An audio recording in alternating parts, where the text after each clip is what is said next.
Good evening. Good evening sir. Good evening sir. Good evening sir.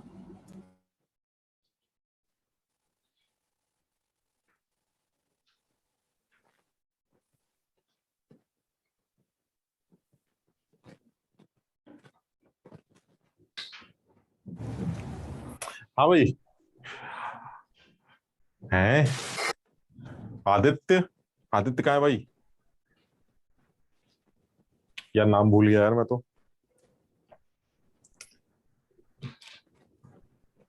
क्या नाम था तुम लोगों का? सोहम, सोहम, सोहम आया भाई? अरे यस यार, सर। सर मैं ऑनलाइन हूँ सर। सर मैं ऑनलाइन हूँ। अच्छा तो लास्ट क्लास में तुम ऑफलाइन थे ना? सर कहीं बाहर आया हुआ हूँ सर, कहीं बाहर आया हुआ हूँ। अच्छा ठीक है, लेकिन लास्ट क्लास में तो तुम ऑफलाइन थे ना, मतलब सेंटर पे थे ना? Yes sir. अच्छा ठीक है, यस ठीक है। Sir. Yes sir. Indira, next class centre पे ही लूंगा। हाँ ठीक है, ठीक है।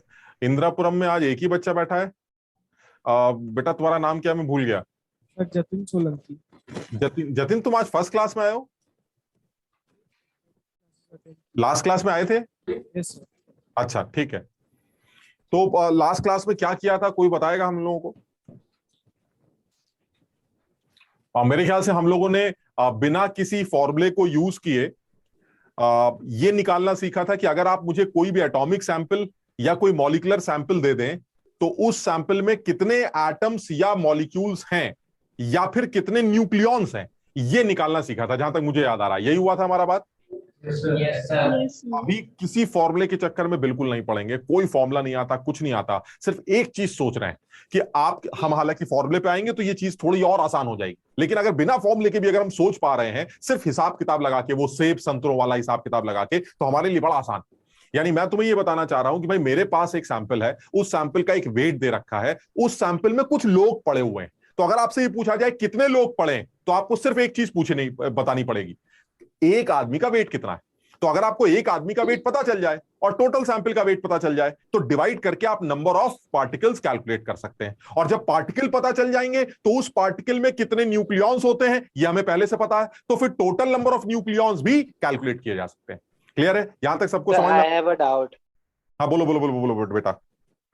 तो जैसे हमें कोई गैस गिवन है गैस। और यस सर, और उसका सर मास जो है वो हमें मतलब वॉल्यूम गिवन है, मतलब लीटर्स में, तो सर ठीक है, उससे कैसे निकालेंगे? हाँ सही कह रहे हो दोस्त, फिर ये बस। टेम्परेचर और हाँ, थोड़ा सा अगर वेट करो तो तुम्हें सब कुछ समझ में आ जाएगा। तुमने सिर्फ गैस के वॉल्यूम की बात की। अच्छा ऐसा सोचो जरा, अगर मैं तुम्हें गैस के वॉल्यूम से ये पता करना सिखा दूं, आज तो शायद नहीं सिखा पाऊंगा, या हो सकता है आज भी बता दूं कि कितने पार्टिकल्स हैं गैस के, तो हमारा काम चल जाएगा सिर्फ वॉल्यूम को देखकर। यस तुम यही सर। पूछ रहे हो ना कि सर गैस के वॉल्यूम को देखकर नंबर ऑफ पार्टिकल्स कैसे निकाले जाएंगे? भाई आपने टोटल सैंपल दे दिया, एक पार्टिकल का वेट दे दिया, तो डिवाइड करके आप नंबर ऑफ पार्टिकल्स कैलकुलेट कर सकते हैं। चलिए ठीक, लेकिन सर मुझे तो गैस दी गई और गैस का सिर्फ वॉल्यूम दिया गया है, तो वॉल्यूम को देखकर कितने पार्टिकल्स हैं ये कैसे प्रेडिक्ट करेंगे? यही पूछ रहे हो तुम? Yes sir. इसका यस बड़ा सर। सीधा जुगाड़ है, 2 मिनट के लिए अभी, मतलब अब थोड़ा सा वेट कर लो। हम अभी गैसियस सिस्टम के कंडीशंस पर नहीं पहुंचे हैं। स्टैंडर्ड टेम्परेचर प्रेशर कंडीशंस पर अगर गैस का वॉल्यूम गिवन हो तो आप उसके अंदर कितने पार्टिकल्स हैं ये भी कैलकुलेट कर सकते हैं, लेकिन ये बात अभी हमने की नहीं है, इसलिए बिल्कुल दिमाग मत लगाओ, सब हो जाएगा। ठीक है ना, ये आगे आने वाली बात। अच्छा अब सब लोग ये बताएं जरा कि अगर मैं तुम्हें कोई सैंपल दूं तो उस सैंपल को देखकर उसके अंदर कितने पार्टिकल्स हैं, उसके अंदर कितने न्यूक्लियॉन्स हैं, ये निकाल लोगे यस जो लास्ट क्लास में हमारी बात हुई थी? चलो एक काम करते हैं, आज उसी चीज को और आगे बढ़ाते हैं, एक स्टेप और आगे बढ़ते हैं, एक सवाल से इस बात को समझने की कोशिश करते हैं। आप मुझे बताइएगा कि अगर मेरे पास कोई सैंपल, सपोज मेरे पास एक सैंपल है, कोई भी सैंपल ले लेते हैं, 24 ग्राम मैग्नीशियम एटम सैंपल, ये सैंपल दे रखा। अब आपसे सबसे पहले पूछा जा रहा है कि आप सबसे पहले मुझे ये बता दीजिए इस सैंपल में टोटल एटम्स कितने, टोटल एटम्स। अभी तुम देखना ये एटम्स निकालने का कोई और आसान तरीका भी निकल आएगा, लेकिन अभी मैं किसी फॉर्मूले के ऊपर नहीं जाना चाह रहा हूं, मैं तो उस हिसाब किताब में आना चाह रहा हूं जो मैं बचपन से करता चला आ रहा हूं कि भैया ये टोटल वेट है, एक आदमी का वेट इतना है, बताओ टोटल आदमी कितने होंगे, वही जो बचपन से करते चले आ रहे हैं, स्कूल की क्लासेस में हमने करा है, हम उसी चीज पर आ रहे हैं, कोई फॉर्मूला यूज नहीं कर रहे हैं। The total weight of the sample is given and हमसे सबसे पहला सवाल पूछा जा रहा है टोटल एटम्स कितने हैं, और फिर हमसे पूछा जा रहा है टोटल न्यूक्लियॉन्स कितने। अब मुझे कोई आदमी सबसे पहले यह सोच के बताए टोटल एटम्स निकालने के लिए तुम्हें सबसे पहले क्या चीज पता होनी चाहिए, अगर तुम्हें सैंपल का वेट पता है तो एलिमेंट का मास। सबसे पहले आपको यह बताना पड़ेगा भाई साहब कि ये जो टोटल वेट है ये किसकी वजह से है। सर ये मैग्नीशियम की वजह से है, तो अगर मैग्नीशियम के एक एटम का वेट पता चल जाए एक बॉल का, तो आप नंबर ऑफ बॉल्स कैलकुलेट कर सकते हैं डिवाइड करके। क्लियर है? ये वही वाली बात लास्ट क्लास में जो बात की थी हमने, समझ में आ रहा है? यानी अगर मैं नंबर ऑफ पार्टिकल्स कैलकुलेट करना चाहता हूं या नंबर ऑफ एटम्स कैलकुलेट करना चाहता हूं तो नंबर ऑफ एटम्स निकल के आएंगे total weight of the sample, total weight of sample divided by weight of one atom. बिल्कुल वही, 100 किलो का बॉक्स है, 1 किलो का एप्पल है, तो नंबर ऑफ एप्पल्स निकालने के लिए आपने टोटल बॉक्स के वेट को एक एप्पल के वेट से डिवाइड कर दिया। अब ये चीज एग्जाम में दी जाती है, लेकिन फिर भी तुम्हें, मैं उम्मीद करता हूं कि तुम इन चीजों को थोड़ा थोड़ा याद करना शुरू करो। मैग्नीशियम एक ऐसा एलिमेंट है जिसका एटॉमिक वेट 12U होता है। मैग्नीशियम का जो एटॉमिक वेट है वो 12U, तो अगर इसका वेट 12U है तो इसका मतलब ये हुआ अगर मैं टोटल वेट ले रहा हूं 24 ग्राम और एक मैग्नीशियम का वेट अगर 12U, किसी को पता है मैग्नीशियम का वेट 12U होता है?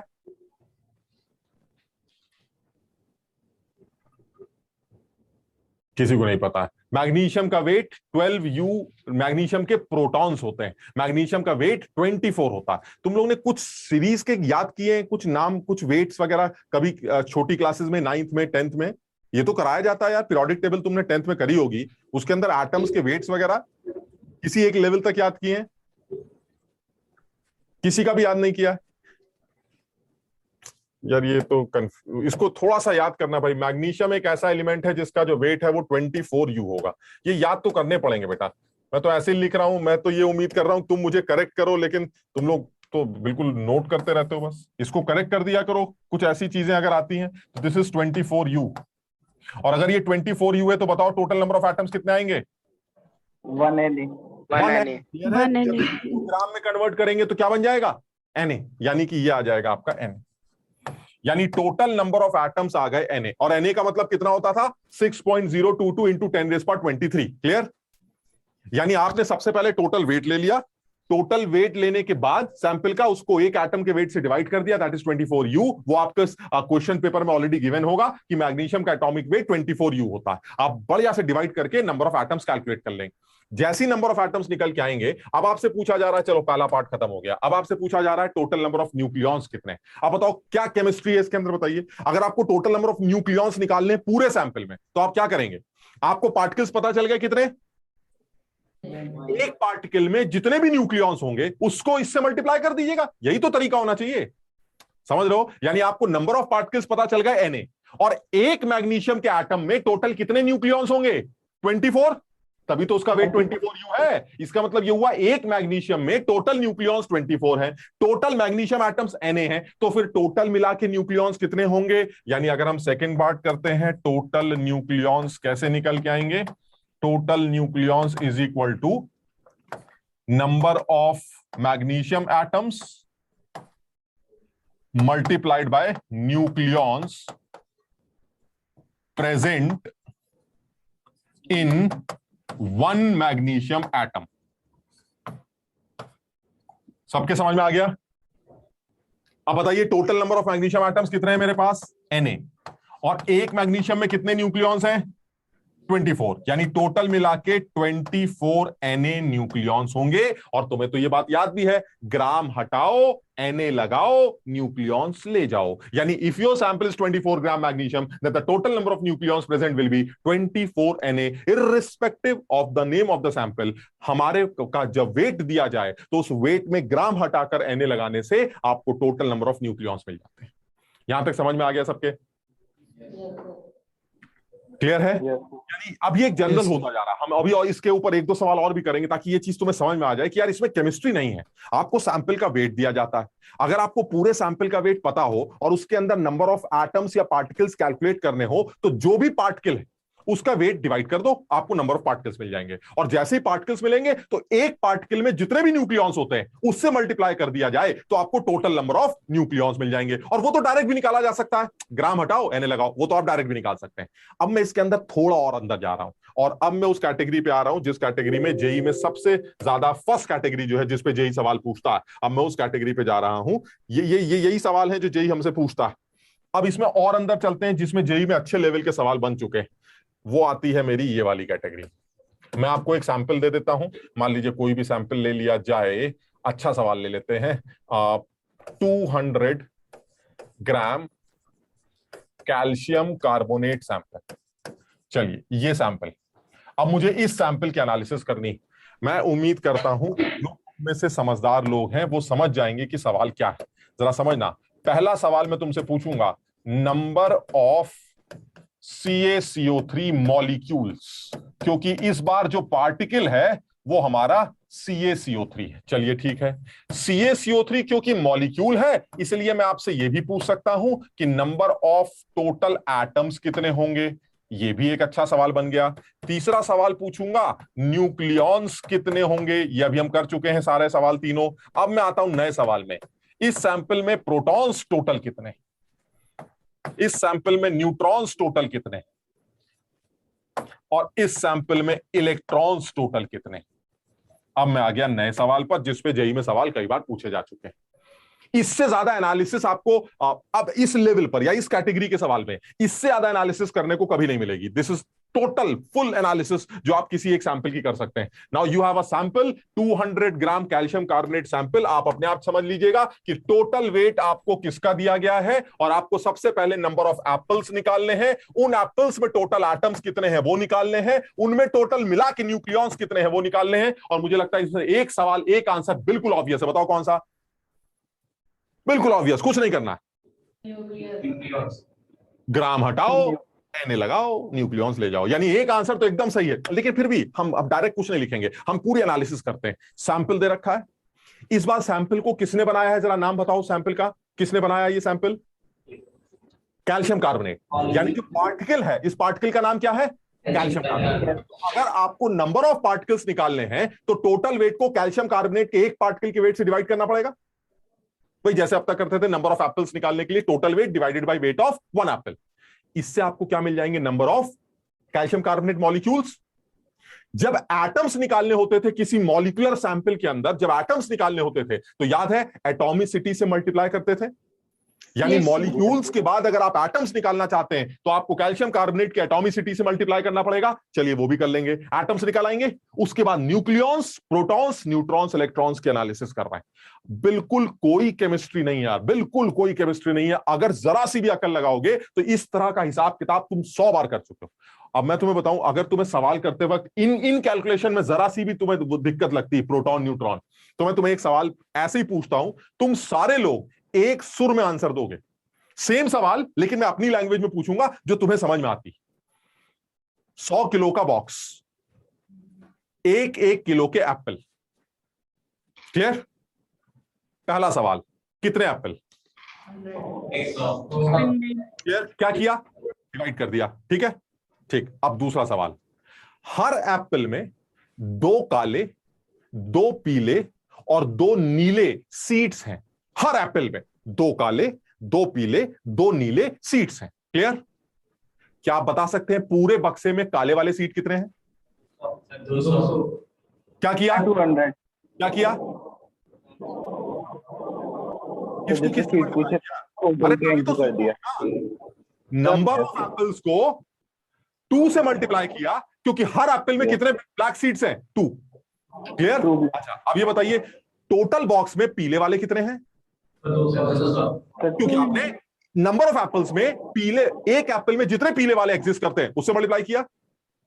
सेम सवाल, ये बॉक्स है, ये एप्पल है, सबसे पहले नंबर ऑफ एप्पल्स निकल आएंगे, समझ रहे हो बात को?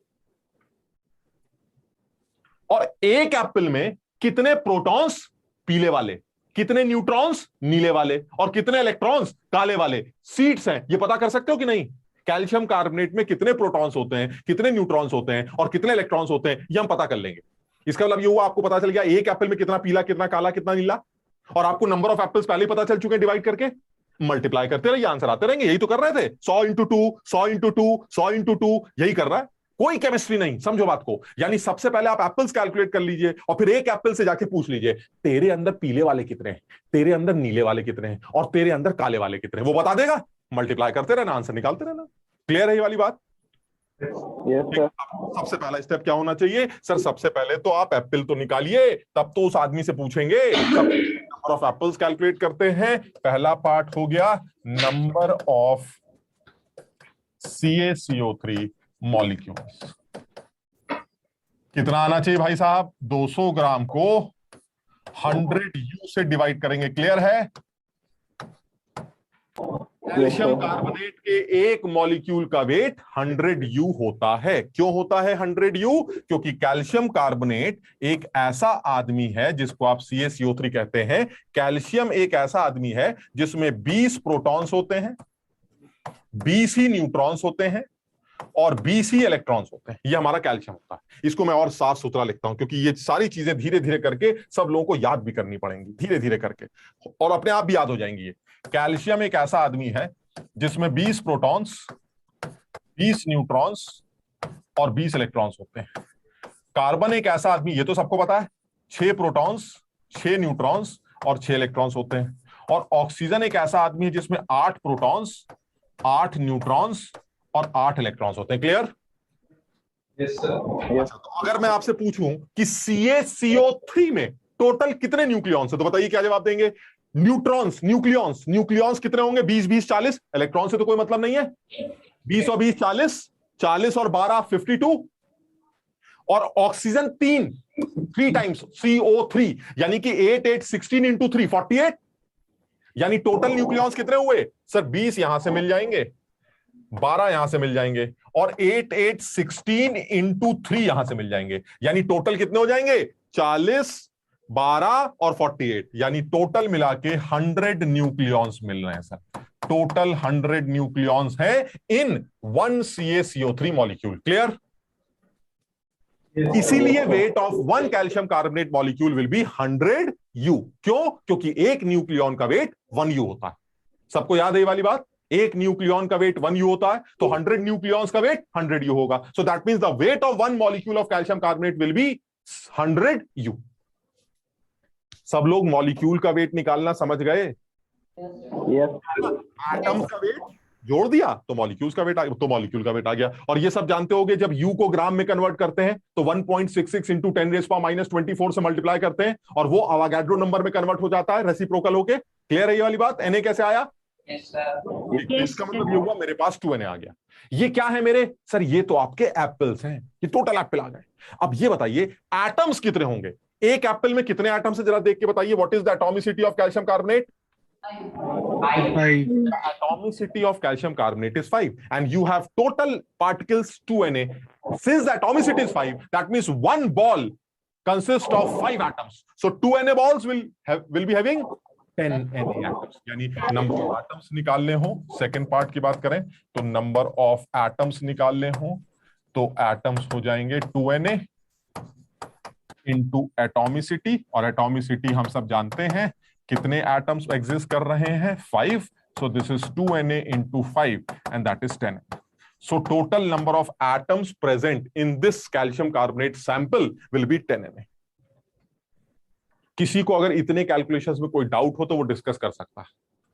सिर्फ डाउट उसके दिमाग में आ सकता है या आएगा जो इसको केमिस्ट्री समझ रहा होगा और जो ये सोच रहा होगा कि क्या बेकार की बातें हैं, बक्सा दे रखा है, एक बक्से के अंदर एक एप्पल का वेट दे रखा है और आप पूछ रहे हैं टोटल एप्पल कितने होंगे, काले वाले बीज कितने होंगे, पीले वाले कितने होंगे। ये तो बचपन से करते चले आ रहे हैं, चौथी क्लास में इस तरह के सवाल किए सर हमने। आप क्या पूछ रहे हैं? सिर्फ दर्द क्यों हो रहा है? दर्द हो रहा है सर ये तो कैल्शियम कार्बोनेट है ना। सर एप्पल होता तो हम सारे लोग जवाब दे देते। जिस बच्चे के अंदर ये हिचक निकल जाएगी ना कि नहीं नहीं नहीं ये वही है, वही एप्पल वाला सवाल, उसको ये सवाल बिल्कुल लल्लू लगने लगे, बिल्कुल लल्लू। और मैं तुम्हें बताऊं अभी ये और इजी हो जाएंगे जब आप नंबर ऑफ एप्पल्स निकालने के कुछ और तरीके सीखेंगे। अभी तो मैं फॉर्मूला ही याद नहीं कर रहा, मैंने तो मोल का नाम ही नहीं लिया। जब मोल का भी नाम ले लेंगे तो चीजें और भी आसान हो जाएंगी। अभी तो सिर्फ ये सीख रहे हैं कि यार ये पूरा कॉन्सेप्ट है क्या, ये चल क्या रहा है, बिना फॉर्मूले के आप कैलकुलेशंस कर रहे हैं। इसलिए क्योंकि मुझे बेसिक्स क्लियर है, मुझे पता है एटम किसे कहते हैं, मुझे पता है एटम का वेट किसकी वजह से होता है, मॉलिक्यूल्स का वेट किसकी वजह से होता है, न्यूक्लियॉन किसे कहते हैं, न्यूक्लियॉन का वेट क्या होता है। मैं उस बेसिक्स को क्लियर करना चाह रहा हूं और वो तुम्हें दिखाई दे रहा है। यानी सबसे पहले आपने नंबर ऑफ एप्पल्स कैलकुलेट कर लिए 2Na, फिर उसके बाद एटॉमिसिटी से मल्टीप्लाई करके नंबर ऑफ एटम्स निकाल लिए 10Na। अब आते हैं अपने तीसरे पार्ट पे, न्यूक्लियॉन्स निकालने के लिए क्या करना चाहिए, सोच के बताओ। इस पूरे सैंपल में टोटल न्यूक्लियॉन्स कितने हैं? वो ग्राम एनए वाला मत बताना, वो तो लॉजिकल, वो तो हमें पता ही है। हम ऐसे सोच रहे हैं कि अगर मुझे टोटल नंबर ऑफ न्यूक्लियॉन्स निकालने हो तो मुझे क्या स्टेप फॉलो करने चाहिए?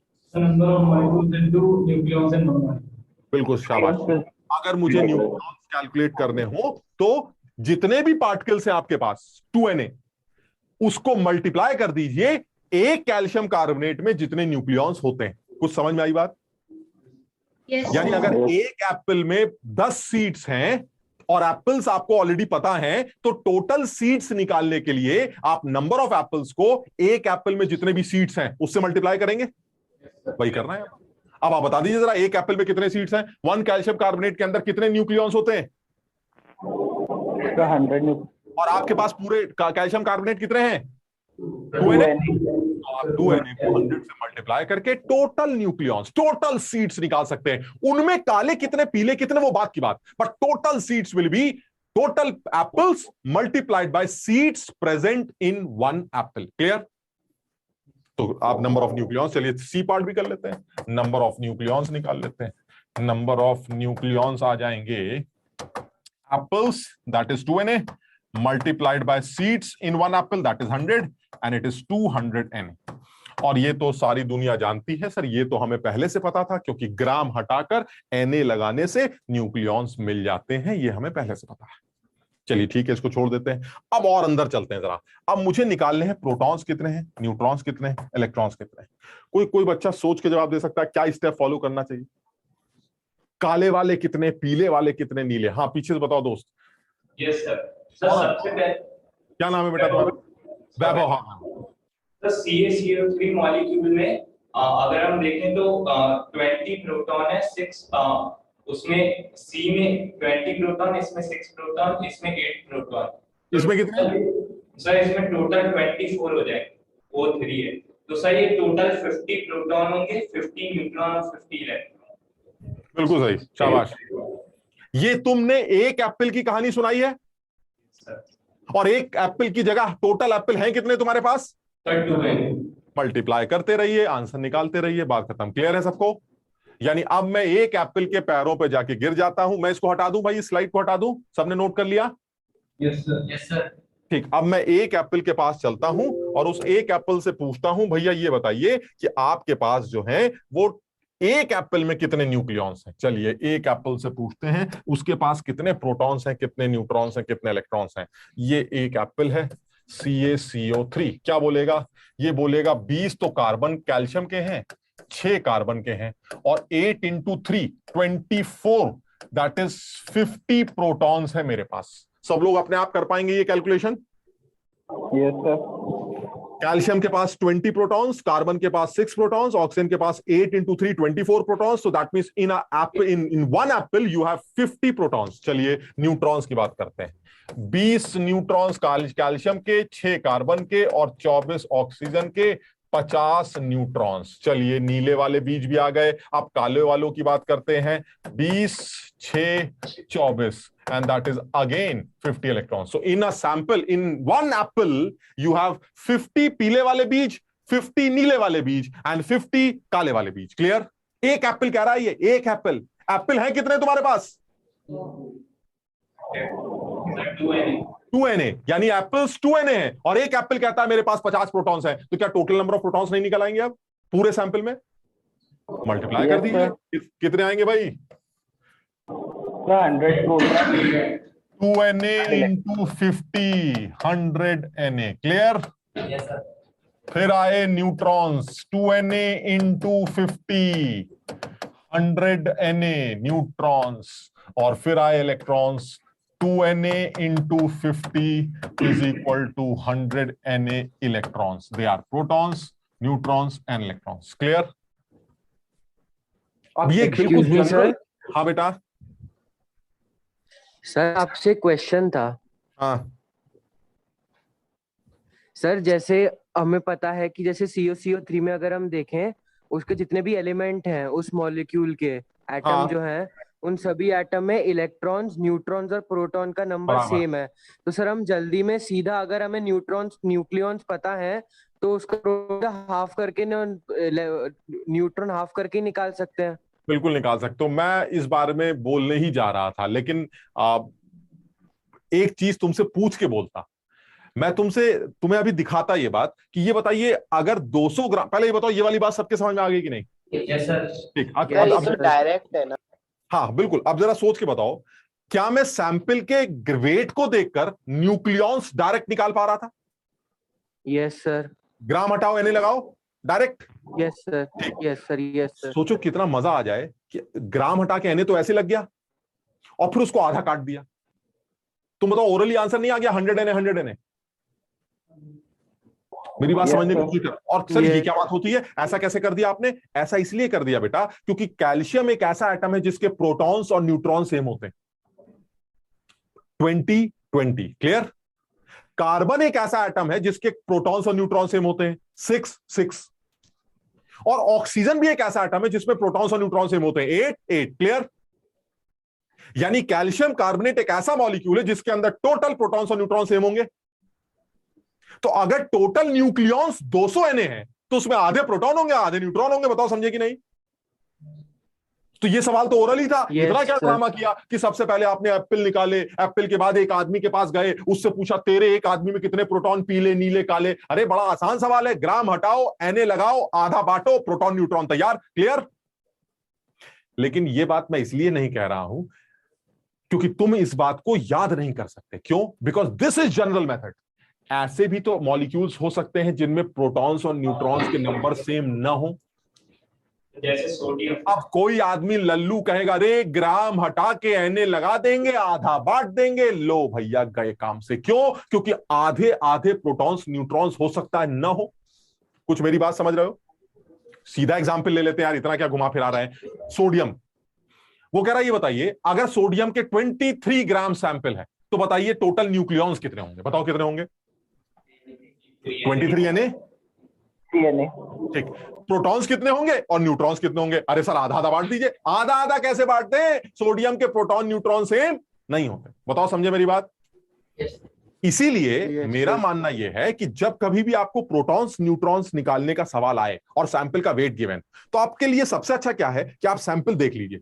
अगर आपको लगता है वो एक ऐसा सैंपल है जिसके अंदर ऐसे एटम्स इन्वॉल्व जिनके अंदर प्रोटॉन्स न्यूट्रॉन्स का नंबर सेम आता, तब तो आपके लिए हवा हो गया एकदम। ग्राम हटाओ, Na लगाओ, आधा आधा बांटो, मस्त हो जाओ। क्लियर? लेकिन अगर आपको ऐसा लग रहा अरे यार इसके अंदर तो सोडियम आ गया, इसके अंदर तो हाइड्रोजन आ गया, हाइड्रोजन का भी पता है एक प्रोटॉन होता है लेकिन न्यूट्रॉन नहीं होता है, उसके भी प्रोटॉन न्यूट्रॉन सेम नहीं होते। यानी कि अगर पानी आ गया, हाइड्रोजन आ गया, या ऐसा कोई भी एटम आ गया जिसके प्रोटॉन्स न्यूट्रॉन सेम नहीं है, तो उस केस में आप ये वाला जनरल अच्छा तरीका जो आधा आधा बांटने वाला तरीका है वो अप्लाई नहीं कर सकते। उसके लिए तो आपको यही जनरल मेथड लगाना पड़ेगा कि सबसे पहले आप एप्पल्स निकालिए और फिर एक एप्पल से पूछिए प्रोटॉन कितने, न्यूट्रॉन कितने, इलेक्ट्रॉन कितने, और फिर मल्टीप्लाई कर कर कर आप आंसर निकालते रहिए। This is general method. ये जनरल मेथड। वो वाली मेथड जो अभी एक बच्चा बोल रहा है कि सर ग्राम हटा के Na लगा देंगे और उसको हाफ हाफ बांट देंगे, ये काम आप सिर्फ तब कर पाएंगे जब आपके ऐसे एटम्स का इन्वॉल्वमेंट हो जिनमें प्रोटॉन्स न्यूट्रॉन्स के नंबर्स सेम होते हैं। कुछ समझ पाए? सर हमें सबसे क्या बेटा? सर हमें सबसे पूछने की जरूरत ही क्या है? सब प्रोटॉन्स का नंबर मिल जाएगा तो न्यूट्रॉन्स और इलेक्ट्रॉन्स तो मिल ही जाएंगे साथ में। नहीं, कैसे कैसे बताओ? प्रोटॉन्स का नंबर मिल गया तो न्यूट्रॉन्स का कैसे मिला? तो पहली बात तो प्रोटॉन्स का हमें एटॉमिक नंबर से ही मिल जाएगा, जैसे कैल्शियम का 20 है तो 20 ही उसके होते होते हैं, हाँ और उतने सही, ही उसके इलेक्ट्रॉन्स होते हैं। हाँ और सर बिल्कुल उसमें सही है। वेट में से, अगर उसके वेट में से प्रोटॉन्स माइनस कर देंगे तो न्यूट्रॉन्स आ हाँ जाएंगे। मतलब सबसे पूछने का यही तो मतलब हुआ, और क्या मतलब हुआ? सबसे पूछने वाला ये तो ना कि घर घर जाके पूछोगे। भाई आपको यही तो पूछना है कि कैल्शियम कार्बोनेट में प्रोटॉन्स कितने हैं, वो आप खुद ही बता रहे हो 50 निकल के आएंगे सारे प्रोटॉन्स। ये 20 is the atomic number, atomic number, atomic number, यही तो ऐड किया है ना। तो वही जो तुम कह रहे हो वही मैं भी कह रहा हूं, मतलब मैं ये जनरल वे में बोलना चाह रहा हूं कि आपको अगर ये पता चल जाए कि टोटल नंबर ऑफ पार्टिकल्स कितने हैं, ठीक, और फिर आप एक पार्टिकल से धीरे से ये पूछ लें प्रोटॉन्स टोटल कितने हैं तुम्हारे पास, न्यूट्रॉन्स कितने हैं, इलेक्ट्रॉन्स कितने हैं, तो फिर मल्टीप्लाई करके आप टोटल प्रोटॉन्स, टोटल न्यूट्रॉन्स और टोटल इलेक्ट्रॉन्स कैलकुलेट कर सकते हैं। दिस इज जनरल, ये जनरल मेथड हो गया एकदम। क्लियर है ये वाली बात सबको? अच्छा, बिल्कुल पक्का क्लियर है? सोच लो अब एक अच्छा मुश्किल सवाल पूछूंगा और शायद ये तुम्हारे एग्जाम में पूछा भी जा चुका है। बताओ सब लोगों को क्लियर है ये? ठीक, चलिए आगे बढ़ते हैं, बढ़िया सवाल है।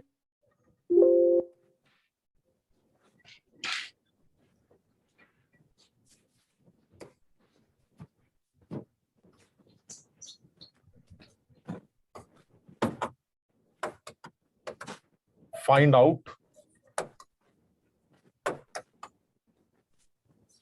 the total number of protons, neutrons, valence electrons in 42 gram N3 minus ion sample। बिल्कुल भी घबराने की जरूरत नहीं है, बिल्कुल भी घबराने की जरूरत नहीं, जैसा सोचते हो बिल्कुल वही करना है।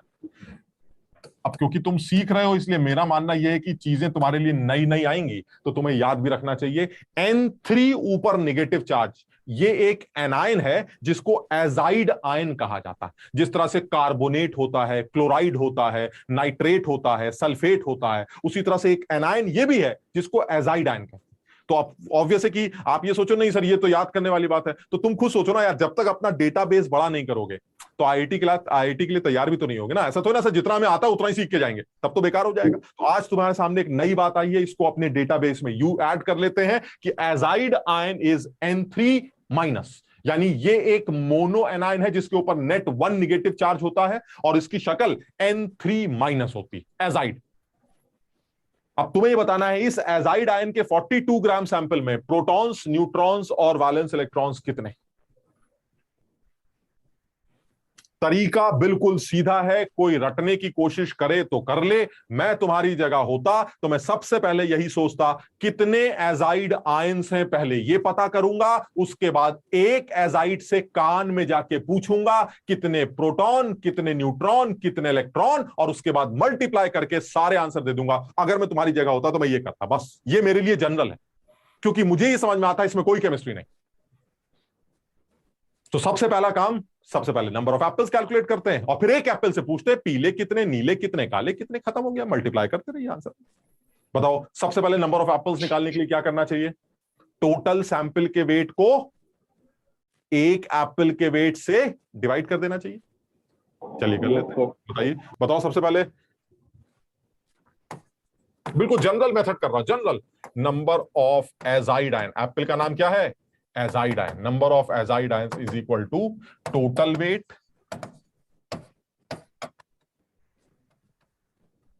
Of sample divided by weight of 1 azide ion. चलिए टोटल वेट हो गया 42 ग्राम और एक एजाइड आयन, एक बार चेक करके देखना जरा 42U आता है कि नहीं सब लोग। अब यार ये भी तो जरूरी है, तुम लोग को पता है नाइट्रोजन, भाई अगली क्लास में जब आओगे तुम तो कम से कम वो 6-7 जो बेसिक एटम्स हमारे, carbon, nitrogen, oxygen, sulphur, sodium, calcium, इनमें कितने प्रोटॉन्स कितने न्यूट्रॉन्स होते हैं ये याद करके आओ, ठीक है ना। क्योंकि यार ये तो बार बार आता रहेगा और तुम बार बार सिर्फ देखते रहोगे तो काम नहीं चलेगा। नाइट्रोजन पहले भी आ चुका था, अब सबको याद है नाइट्रोजन में 7 प्रोटॉन, 7 न्यूट्रॉन, 7 इलेक्ट्रॉन्स होते हैं, ठीक। तो ये सब लोगों को याद होना चाहिए। यानी नाइट्रोजन के पास का नाइट्रोजन N3 माइनस का जो वेट होगा कितना होगा? 3 नाइट्रोजन का वेट, और एक नाइट्रोजन का वेट 14, तो 3 नाइट्रोजन का वेट 42U, ये आपका N3 माइनस का वेट। सब लोग चेक कर लें भाई, देखो किसी की कोई चीज ना समझ में आए तो वो पूछ लेना चुप बैठने से कुछ फायदा नहीं होगा, और पूछना तब जब तुम अपनी अकल लगा लो। N3 माइनस का वेट यानी 3 नाइट्रोजन का वेट, और 3 नाइट्रोजन का वेट 14 गुणा 3 होता है, that is 42। So weight of one azide ion is 43U because azide has 42 nucleons. समझ में आई यहां तक? ठीक है, किसी को कुछ पूछना है इसमें? आगरा वाले बच्चे, बेटा समझ में आ रहा है सबके? कोई भी डाउट हो तो पूछ सकते हो। देखो फिर कोई फायदा नहीं है, मतलब फिर तो ये वैसी क्लास ही हो जाती ना जैसे टीवी पर ऑनलाइन क्लास चलती है, तो ऑनलाइन क्लास कर लेते, अपना यूट्यूब खोला, अपना बैठे, बक बक बक चल रही। इस क्लास का फायदा क्या है? इस क्लास का फायदा यही है कि देखो ऐसा, अब जैसे मैं कहता हूं ना किसी को कोई डाउट हो तो पूछ लेना, तो ये पूछ लेते हो तुम, समझो बात को। ये सिर्फ कहने की बात होती है कि किसी को कोई डाउट हो तो पूछ लो, इसका ये मतलब नहीं होता कि पूछ ले। मेरी बात समझ रहे हो ना? तो पूछा नहीं जाता, ये तो सिर्फ टीचर का काम है कहने का कि भाई किसी को कोई डाउट हो तो पूछ लेना। इसका ये मतलब नहीं कि तुम पूछ लो। जैसे अभी देखो एक बच्चे ने फौरन पलट के पूछा, एक्सक्यूज मी सर। हाँ बोलो बेटा। नहीं सर, पहले ही था सर, आपने जो क्वेश्चन लिखा था तभी डाउट था। बताओ क्या डाउट है? जैसे आपने वहां पे N3 माइनस है, तो सर 3 नाइट्रोजन के एटम्स हैं सर, तो जैसे माइनस मतलब इलेक्ट्रॉन गेन हुआ है। शाबाश। तो सर वो तीनों इलेक्ट्रॉन तीनों एटम्स में हुआ है कि सिर्फ एक एटम में हुआ है? अच्छा, तीनों एटम्स अगर एक एक इलेक्ट्रॉन गेन करते तो टोटल नेगेटिव चार्ज 3 होता ना, फिर 3 नेगेटिव चार्ज। यस सर, तो वही डाउट था सर। अगर एक ही नेगेटिव चार्ज है दैट मींस 3 नाइट्रोजन इन तीनों ने मिलकर एक इलेक्ट्रॉन को गेन किया, ये इसका मतलब। कैसे? ठीक है, अब जरा बताओ। सबसे पहले तो मुझे लगता है ये सब लोग पहचान लेंगे, ये Na आएगा।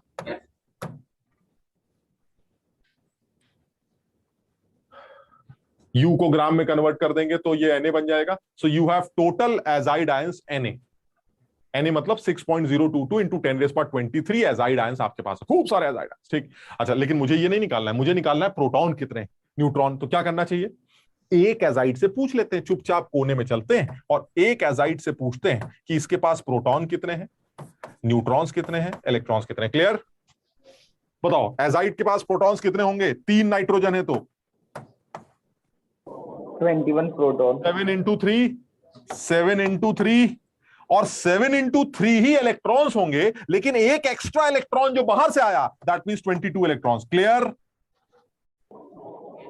सब लोग समझने की कोशिश करना, जेई में इतनी अकल तो लगानी ही पड़ती है। यानी आपके पास जितने प्रोटॉन्स हैं उतने ही इलेक्ट्रॉन्स अगर होते तो आप न्यूट्रल होते, क्योंकि आपके पास नेगेटिव चार्ज है तो दैट मींस आपने एक्स्ट्रा इलेक्ट्रॉन गेन किया।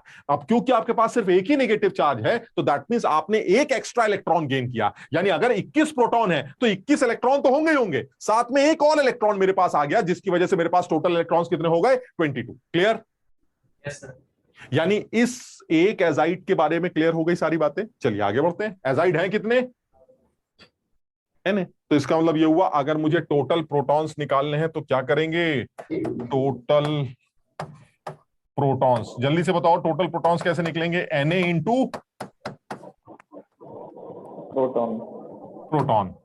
टोटल न्यूट्रॉन्स कितने? 21 Na। Na into 21 that is 21 Na। और टोटल इलेक्ट्रॉन्स कितने? Na into 22 that is 22 Na। ये मेरा आंसर। बताओ समझे सब लोग? लेकिन एक गड़बड़ हो गई। शाबाश। सवाल में ये नहीं पूछा गया कि टोटल इलेक्ट्रॉन्स कितने, सवाल में पूछा गया कि टोटल वैलेंस इलेक्ट्रॉन्स कितने। सर 16 है। शाबाश। वैलेंस इलेक्ट्रॉन्स का क्या मतलब है, कोई बताए जरा? वैलेंस आउटरमोस्ट शेल में। शाबाश।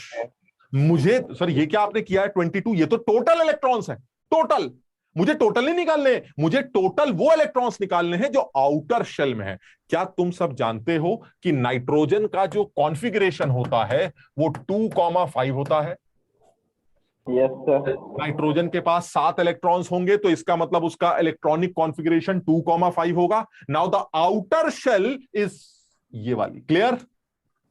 और आउटर शेल के इलेक्ट्रॉन्स को ही क्या बोलेंगे? Valence electrons. दैट मींस हमारे पास जो नाइट्रोजन है उसके वैलेंस इलेक्ट्रॉन्स 5 है। टोटल तो 7 ही है सर, टोटल में कोई दिक्कत नहीं है, लेकिन इलेक्ट्रॉन वैलेंस शेल में कितने हैं? 5। आपको वैलेंस इलेक्ट्रॉन्स निकालने थे या टोटल इलेक्ट्रॉन्स निकालने थे? वैलेंस इलेक्ट्रॉन, और आपने टोटल इलेक्ट्रॉन्स निकाल दिए। गलत नहीं किया, लेकिन आंसर सही नहीं है, क्योंकि आपको तो वैलेंस इलेक्ट्रॉन चाहिए। तो मैंने कहा चलिए एक काम करते हैं, वैलेंस इलेक्ट्रॉन्स और निकाल लेते हैं। तो इसको छोड़ के एक चौथा पार्ट और कर लेते हैं, वैलेंस इलेक्ट्रॉन्स। चलिए वैलेंस इलेक्ट्रॉन्स निकालते हैं। कैसे निकाले जाए? एक नाइट्रोजन में कितने वैलेंस होंगे? 5। और सब लोग यहां पर मेंशन कर लेंगे, वैलेंस इलेक्ट्रॉन्स का मतलब है electrons in outer shell. Outer shell में जितने इलेक्ट्रॉन्स होंगे उनको वैलेंस इलेक्ट्रॉन्स कहा जाएगा। और टोटल वैलेंस इलेक्ट्रॉन नाइट्रोजन में, एक नाइट्रोजन में 5 हैं, क्योंकि 3 नाइट्रोजन है तो 15 हो गए। एक नेगेटिव चार्ज का मतलब है एक इलेक्ट्रॉन बाहर से आया। कहां आया? वैलेंस शेल में या अंदर की शेल में? वैलेंस शेल में। जो इलेक्ट्रॉन बाहर से आएगा वो बाहर की शेल में रुक जाएगा। यानी 15 तो मेरे थे ही, और ऊपर से एक इलेक्ट्रॉन और आ गया, यानी वैलेंस इलेक्ट्रॉन्स कितने हो गए? यानी एक N3 माइनस में वैलेंस इलेक्ट्रॉन्स हुए 5 + 5 + 5 + 1, यानी कुल मिला के 16 वैलेंस इलेक्ट्रॉन्स होंगे। 5 एक नाइट्रोजन के, 5 दूसरे नाइट्रोजन के, 5 तीसरे नाइट्रोजन के, और वो जो निगेटिव चार्ज है, वो निगेटिव चार्ज वो एक्स्ट्रा इलेक्ट्रॉन है जो बाहर से अंदर आया, जो कि कहां आएगा? वैलेंस शेल में। यानी कुल मिला के N3 minus has 16 valence electrons. 1 N3 minus has 16 valence electrons, and you have total Na N3 minus ions. तो अब वैलेंस इलेक्ट्रॉन्स निकालने के लिए फिर वही मल्टीप्लाई कर देते हैं। चलिए यहां कर लेते हैं, वैलेंस इलेक्ट्रॉन्स यहां लिख देते हैं। Valence electrons is equal to Na into 16, and that is 16 Na। अब ये पार्ट हो गया पूरा कंप्लीट। मेरा पहला आंसर ये, दूसरा ये, और तीसरा ये। किसी के साथ कोई जल्दबाजी नहीं है, किसी को कोई भी चीज इसमें पूछनी हो तो वो पूछ सकता है। नोएडा सेंटर सेक्टर 4 ठीक है बेटा? किसी को कोई चीज पूछनी हो? आदित्य, नोएडा सेक्टर 4 में यार कोई किसी ने नाम नहीं बताया था पिछली बार। बताया तो था लेकिन मैं भूल गया। एक दो बार और बता दो यार। ये इधर से शुरू करो दोस्त, राइट साइड से। हाँ, मानस तो दिख ही नहीं रहा यार, है कहां? अबे तो वहां से तो दिखाई नहीं दे रहा है। पीछे की तरफ थोड़ा सा बैठा करो, ये कैमरा या तो नीचे रखा करो थोड़ा। हाँ मानस, समझ में आया बेटा? ठीक है। और कोई नोएडा सेक्टर से बताओ, कोई किसी को कोई डाउट? पीछे जो बच्चे बैठे हैं, कोई भी डाउट? देखो पूछते रहा करो यार, पूछोगे तो दिक्कत नहीं आएगी। अगर तुम मन में रखोगे तो फिर ये मुसीबत बन जाएगी। ठीक है। इधर आगरा, आगरा में अविरल। अरे सबसे आगे जो बैठा बच्चा, उसका क्या नाम था? अविरल ही तो था। क्या नाम है बेटा? शुभ सर, शुभ। हाँ शुभ। शुभ आया समझ में बेटा? Yes sir. पक्का? Yes sir. ठीक। और आगरा में बाकी सारे बच्चे पीछे? वैभव क्लियर है एकदम? सर एक चीज पूछनी। हाँ बोलो बेटा। सर वो वैलेंस इलेक्ट्रॉन आपने N में 5 लगे तो N3 में टोटल वहां पे 15 + 1 हो गए। तो ये N3 का आपको बता सकते हैं कि मतलब इलेक्ट्रॉनिक कॉन्फ़िगरेशन का डायग्राम कैसा? नहीं बता सकते। N3 इज एटम और मॉलिक्यूल। सर N3 तो और मॉलिक्यूल्स के लिए कोई कॉन्फ़िगरेशन नहीं है। वो एमओटी के थ्रू, मॉलिक्यूलर ऑर्बिटल थ्योरी, जब केमिकल बॉन्डिंग में पढ़ेंगे तो कुछ मॉलिक्यूल्स के इलेक्ट्रॉनिक कॉन्फ़िगरेशन सीखेंगे जिसमें बॉन्डिंग और एंटी बॉन्डिंग इलेक्ट्रॉन्स ऑर्बिटल्स का इन्वॉल्वमेंट है। अदरवाइज वो जो तुमने, अगर तुम्हारे दिमाग में बात 1s 2s कुछ ऐसा पूछना चाह रहे थे तुम, 1s1 नहीं, तो अगर वो 2,8,3 ऐसा कुछ वाला 2,8, वो सही इसलिए नहीं है क्योंकि वो इलेक्ट्रॉनिक कॉन्फ़िगरेशन एटम्स के होते हैं। समझ लो ना? जैसे नाइट्रोजन का 2,5 लिखा, ऑक्सीजन का 2,6 लिख दिया, किसी और चीज का 2,2 लिख दिया, ये जो कॉन्फ़िगरेशन तुम लिख रहे हो ये एटॉमिक कॉन्फ़िगरेशन होता है। And N3 is a molecule. Molecule के लिए ये कॉन्फ़िगरेशन वैलिड नहीं होता, तो आप N3 के लिए कोई कॉन्फ़िगरेशन नहीं लिख सकते। आप इतना कह सकते हैं कि N3 के पास कुल मिला के हमारे 22 इलेक्ट्रॉन्स होंगे। टोटल N3 माइनस के पास 22 इलेक्ट्रॉन्स होंगे जिनमें वैलेंस 16 हो। इतना कह सकते हैं बस, कोई कॉन्फ़िगरेशन नहीं लिख सकते आप। क्लियर है? अगर सब लोगों को ये समझ में आ गया हो तो एक आखिरी सवाल इसका पूछ के आगे बढ़ जाएं, लास्ट एकदम। ठीक, और कोशिश करो ये वाला सवाल तुम सब खुद बताओ, ठीक है? जिससे भी मैं पूछूं वो कोशिश करके एक बार जवाब देने की कोशिश करे, आराम से एकदम, कोई घबराहट, कोई जल्दबाजी नहीं है, सीखने की कोशिश करते हैं। और ये सब बहुत आसान है अगर इसको केमिस्ट्री ना समझा जाए।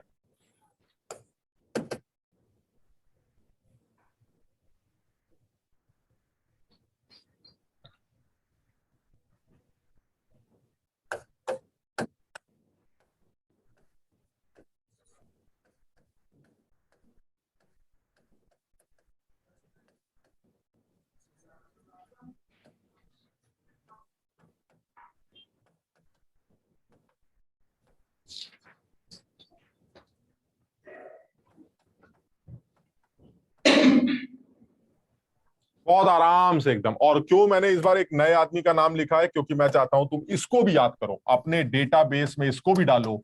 दिस इज ऑक्सिलेट आयन, इसे ऑक्सिलेट आयन कहते हैं। C2O4 2 नेगेटिव, जैसे carbonate, sulphate, nitrate, chloride, bromide, cyanide, वैसे ही ऑक्सिलेट। 176 मिलीग्राम ऑक्सिलेट आयन के सैंपल में टोटल एटम्स, ध्यान रखना, देखो आईआईटी वाला इस तरह से समझाएगा नहीं पेपर सवाल देने के बाद, सब कुछ तुम्हें खुद समझना है। टोटल एटम्स कितने हैं और इस सैंपल में प्रोटॉन्स, न्यूट्रॉन्स, इलेक्ट्रॉन्स के टोटल नंबर कितने कितने। बहुत आराम से समझना, आराम से करना। अगर किसी को यह पता नहीं है कि कार्बन के पास कितने प्रोटॉन न्यूट्रॉन्स होते हैं तो वो मुझसे पूछ सकता है, लेकिन फिर वही वाली बात आती है, यह आखिरी बार होगा जब तुम्हें यह बताया जाएगा कि कार्बन के पास 6 प्रोटॉन, 6 न्यूट्रॉन और 6 इलेक्ट्रॉन्स होते हैं। ऑक्सीजन के पास 8 प्रोटॉन, 8 न्यूट्रॉन और 8 इलेक्ट्रॉन होते हैं। ये बिल्कुल लास्ट बार बता रहा हूं मैं। अगली क्लास में सब लोग प्रोटॉन्स, न्यूट्रॉन्स, इलेक्ट्रॉन्स में जो बेसिक एटम्स हैं उनके प्रोटॉन्स, न्यूट्रॉन्स, इलेक्ट्रॉन्स के नंबर याद करके आएंगे।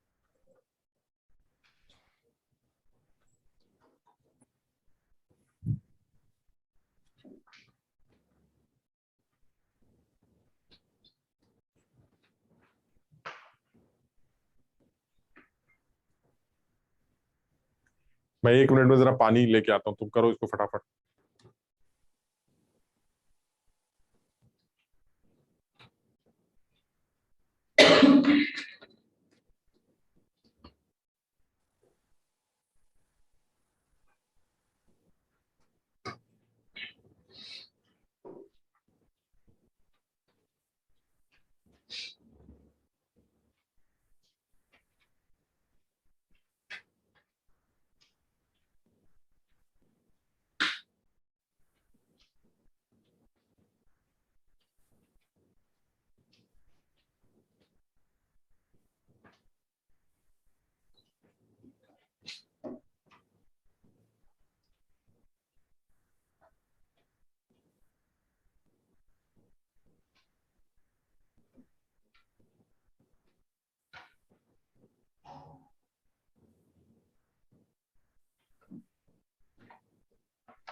हाँ, हाँ भाई, कुछ हो पा रहा है? मैं और बड़े कर देना दो। सही है, सही है।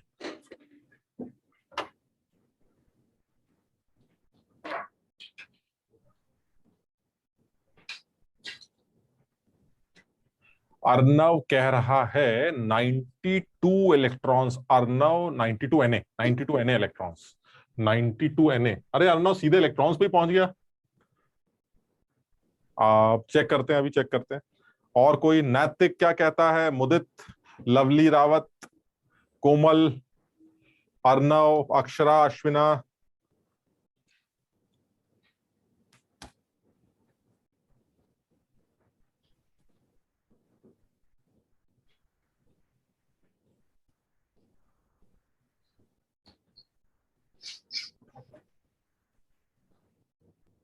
सर 28 Na प्रोटॉन होंगे, 28 Na न्यूट्रॉन होंगे और 30 Na इलेक्ट्रॉन।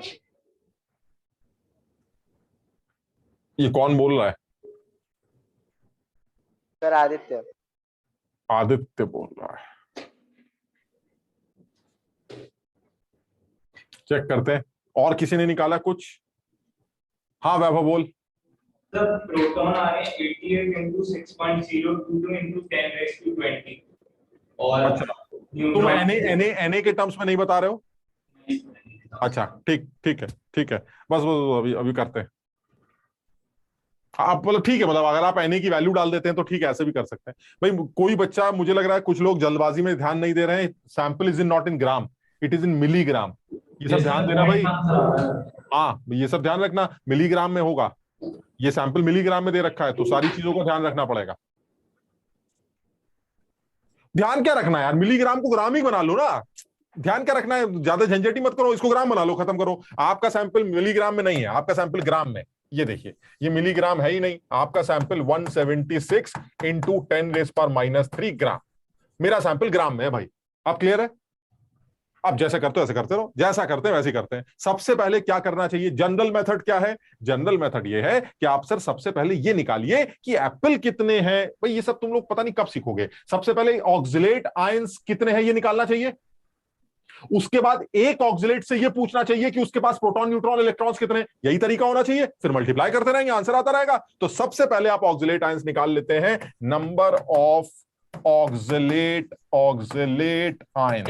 चलिए, ऑक्सिलेट आयंस कितने आएंगे? Total weight of the sample that is 176 into 10⁻³ gram divided by 88U। Clear?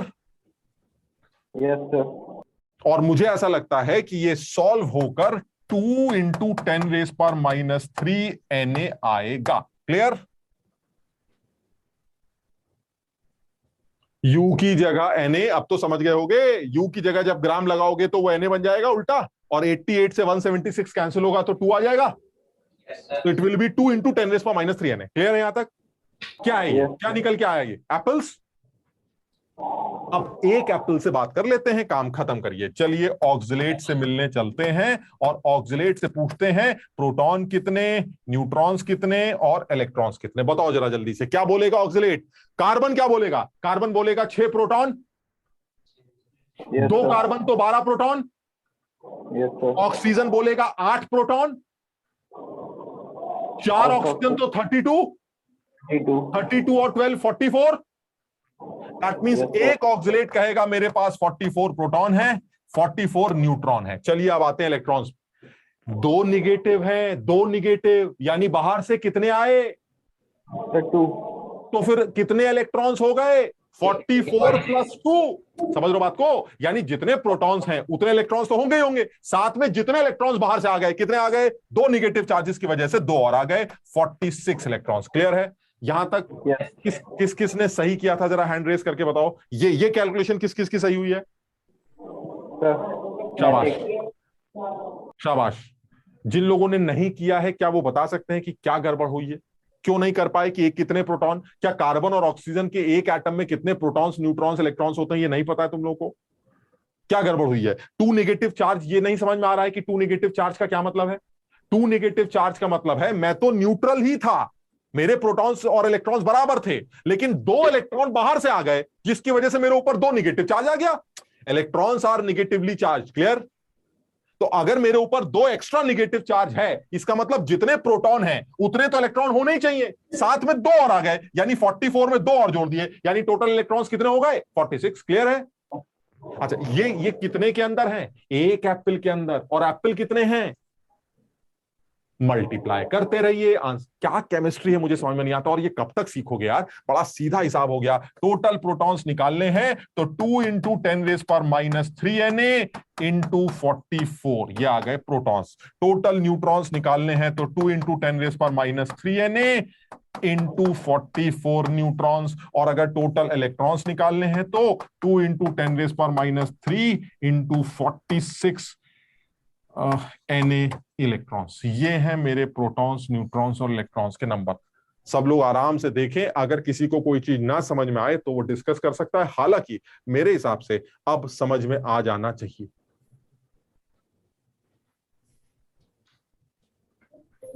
Soham clear है बेटा? Yes sir, yes sir. Lovely clear है?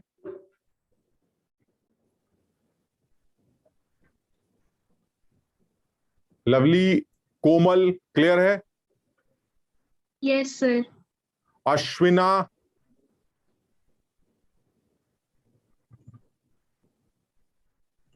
अश्विना क्लियर है बेटा?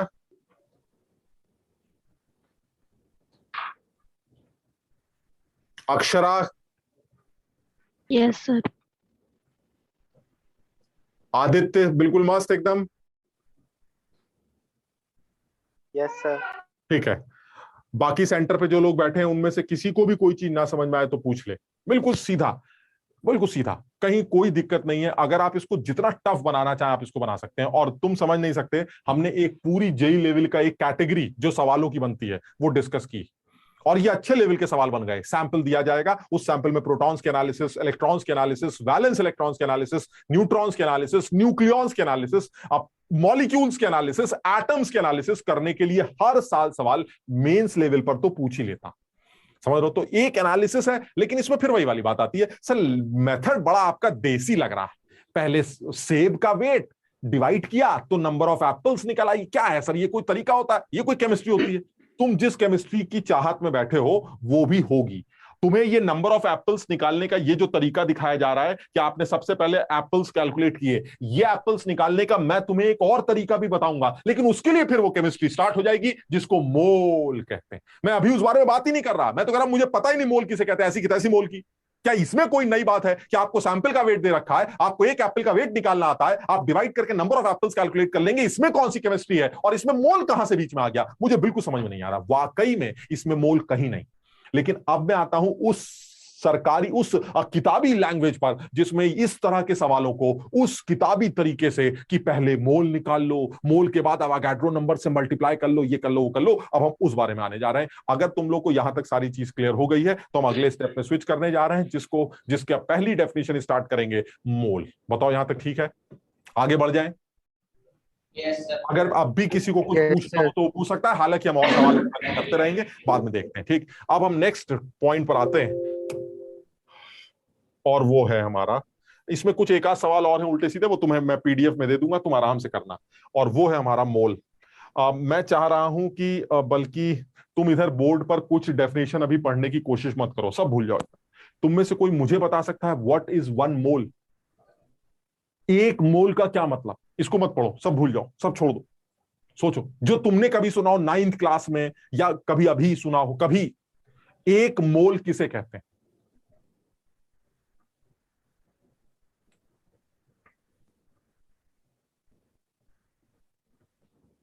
सर और इस, एटम्स जो, हाँ, बोलो बोलो। सर एटम्स और बाकी जितनी भी मतलब फिजिकल केमिस्ट्री की एंटिटीज हैं, वो सब बहुत ही माइक्रो यूनिट्स पे, मतलब बहुत छोटी छोटी होती हैं, तो सही है। उनका साइज भी बहुत छोटा होता है।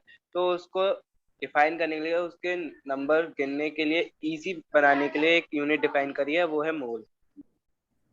बिल्कुल ऐसा कह सकते हैं, तुम सही कह रहे हो कि मोल, सबसे पहले तो दिमाग में ये बात आती है कि ये करने क्या जा रहे हो, तो एकदम से एक आंसर निकल के आता है कि एटम्स के नंबर्स को या मॉलिक्यूल्स के नंबर्स को या आयंस के नंबर्स को डिफाइन करने के लिए एक नई यूनिट बनाने जा रहे हैं। तो एकदम से मेरे दिमाग में बात आती है, तुम अजीब आदमी हो यार, नंबर्स को डिफाइन करने के लिए नई यूनिट की क्या जरूरत है, ऑलरेडी इतनी सारी यूनिट्स बनी हुई है। आप बाजार में अगर अंडे लेने जाएंगे तो आप क्या बोलेंगे, 1 डजन अंडा दे दो, 2 डजन अंडे दे दो। अरे सर, डजन एक यूनिट है, इसी तरह से और तमाम यूनिट्स बनी है जो नंबर्स को डिफाइन करती हैं। आप अननेसेसरी एक और यूनिट क्यों बनाने जा रहे हैं? इसलिए बनाने जा रहे हैं क्योंकि अंडा बहुत बड़ा होता है। 12 केले दे दीजिए, 1 डजन केले दे दीजिए, 1 डजन सेब दे दीजिए, आप इस तरह की चीजों को डिफाइन कर सकते हैं डजन में। लेकिन आप एटम्स और मॉलिक्यूल्स या आयंस के लिए डजन वर्ड यूज नहीं कर सकते। क्यों? अगर आप अपना हाथ ऐसे करके बंद भी कर लें ऐसे, तो आपके हाथ में इस टाइम इतने एयर के पार्टिकल्स हैं कि आप सोच भी नहीं सकते कि उनको डजन में कैसे रिप्रेजेंट करूंगा। आप सोच भी नहीं सकते, समझिए आप बात। मतलब आप करोड़ों डजन, मतलब सर ये इतने छोटे माइन्यूट पार्टिकल्स होते हैं, इतने माइन्यूट पार्टिकल्स होते हैं कि इनके नंबर्स को डजन वजन में रिप्रेजेंट नहीं किया जा सकता। आपको एक नई यूनिट डिफाइन करनी पड़ती है जिसको मोल कहते हैं।